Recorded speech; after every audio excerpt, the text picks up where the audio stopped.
ട്രെയിനിങ്ങിൽ കൂടുന്ന എല്ലാവർക്കും ഹൃദയം നന്ദി അറിയിക്കണം. പോരാതെ ഏറ്റവും കൂടുതൽ നമ്മുടെ ജൂനിയേഴ്സ് പിള്ളേര് കുറെ ആൾക്കാരുണ്ട്. കാരണം ഹോസ്റ്റൽ നിന്നുകൊണ്ട് മാത്രമാണ് ഇന്ന് ഈ വേദി എടുക്കാൻ പറ്റിയത്.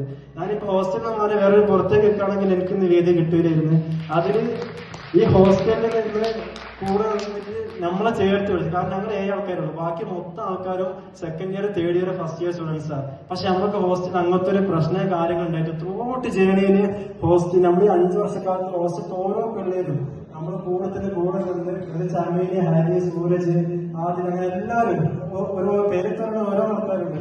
എല്ലാവരും ഹൃദയത്തിലേക്ക് നന്ദിയും കടപ്പാട് അറിയിക്കുക ഉപയോഗിക്കുകയാണ്. എല്ലാവരോടും താങ്ക്സ്. അൽഹംദുലില്ലാഹ് for everyone four thanks. Hello, ഇപ്പൊ ഷെഫീഖ് ഇവിടെ വളരെ വൈകാരികമായുള്ള ഒരു സംഭാഷണമാണ് നടത്തിയത്. ഷെഫീഖിനെ കുറിച്ച് അല്ല, ഈ 7 പേരെ കുറിച്ചും വ്യക്തമായിട്ട് എനിക്കറിയാം. ഞാനിപ്പോ എടുത്തു പറയുന്നത് ഷെഫീഖ് ഒരു ജീവകാരുണ്യ പ്രവർത്തനം കൂടെയായിരുന്നു.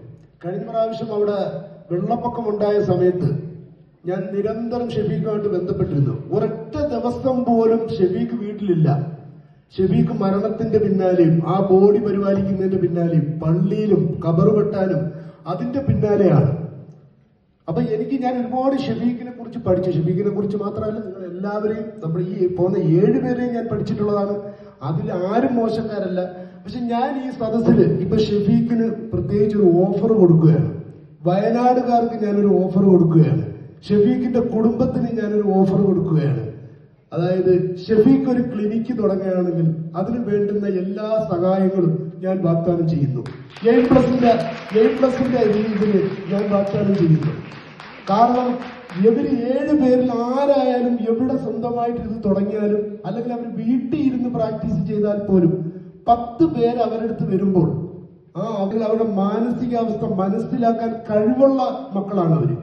അപ്പം അവരുടെ മാനസികാവസ്ഥ അറിഞ്ഞുകൊണ്ട് തന്നെ അവർക്ക് ചെയ്യേണ്ടത് ഇവർ ചെയ്തു കൊടുക്കും. ഇവരുടെ എപ്പോഴും പറയും, മക്കളെ നിങ്ങൾ 10 പേര് നിങ്ങളുടെ മുന്നിൽ വരുമ്പോൾ 2 പേർക്ക് നിങ്ങളാൽ കഴിയുന്ന സഹായം നിങ്ങൾ ചെയ്തു കൊടുക്കണം.